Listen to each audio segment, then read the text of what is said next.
Hello, welcome to my garden on this typical Belgian summer day.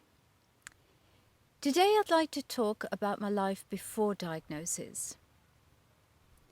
After COVID threw a spanner in the works last year, nearly all teaching at our school was done remotely. No more face-to-face live contact with colleagues or students. As I've always taken a keen interest in technology, the Zoom meetings and distance lessons went well, but could in no way make up for the way of teaching everyone was used to. Teaching online proved to be extremely exhausting, and was enough to make anyone long for the mask-free, unsanitized life we used to take for granted. Life was stressful for everyone, but for me and my husband, it was about to become a whole deal more so.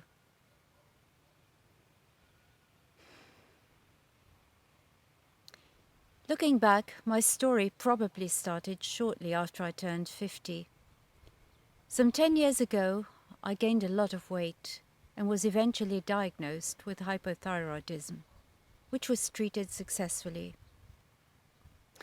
I did notice that teaching full-time became increasingly more demanding though, and after a burnout, I never seemed able to fully recover. Constant fatigue became a part of my life, and it robbed me of many things I used to enjoy. I was no longer able to travel or be active for longer periods of time, as I hardly seemed to recover. Eventually, I had to give up working full-time, but even then I often lacked energy to do things for myself. One of my hobbies was making animation movies, but I could no longer spend the time and energy I wanted on this, as all my attention went to my job. Of course, I saw some doctors, a cardiologist, a lung specialist, a neurologist. I even spent a night at the sleep clinic to determine if I might suffer from sleep apnea. The doctors all told me the same thing. They could find nothing wrong with me. It was so frustrating to hear the same thing over and over again, while I was convinced something wasn't right. I did notice that I became ill more often, and for longer periods of time or with some complications. As my immune system seemed to be compromised, I began to wonder if I suffered from some kind of autoimmune disorder. Eventually, I was diagnosed with chronic fatigue, which was definitely the correct term for what I experienced, although it left me with more questions than it answered. I began to work half-time with a special system of medical leave. In June 2020, my medical leave was suddenly retracted, and I had to resort to taking 50% unpaid leave in order to be able to continue working. I felt depressed, had no appetite whatsoever, and consequently, over the following months, lost a significant amount of weight. Nevertheless, I wasn't unduly worried, as I wasn't in any pain or discomfort. We were allowed to teach classes at school in September and October, but by the start of autumn, it was clear that we'd be returning to the delights of distance classes. This meant even more work, preparing lessons and putting in all the energy I could muster to keep students motivated.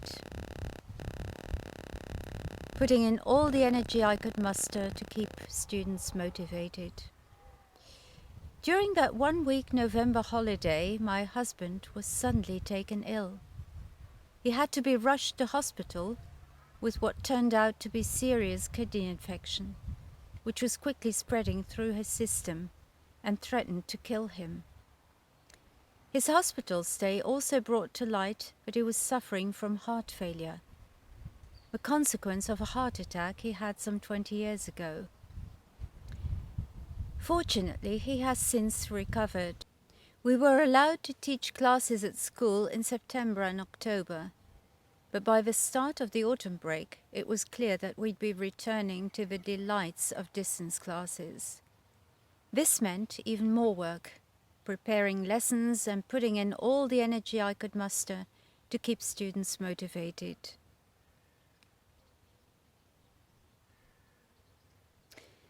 During that 1 week November holiday, my husband was suddenly taken ill.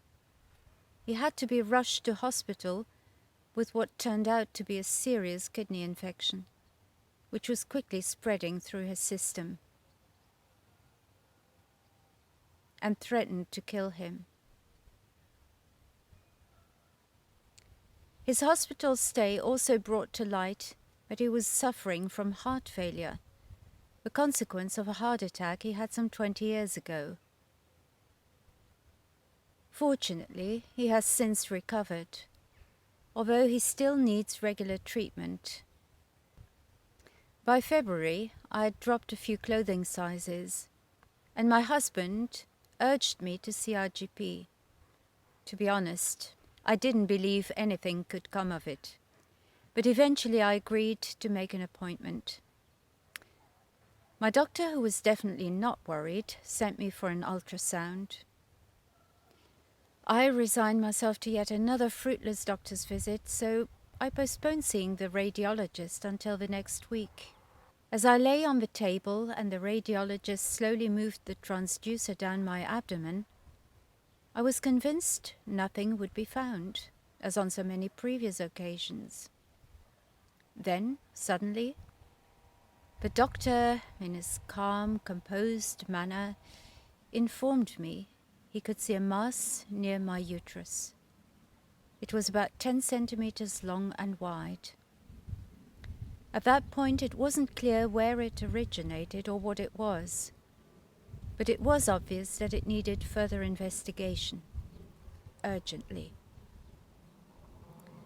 Regular appointments take a couple of months, but I got an emergency appointment with a gynecological oncologist the next Thursday, the 25th of February.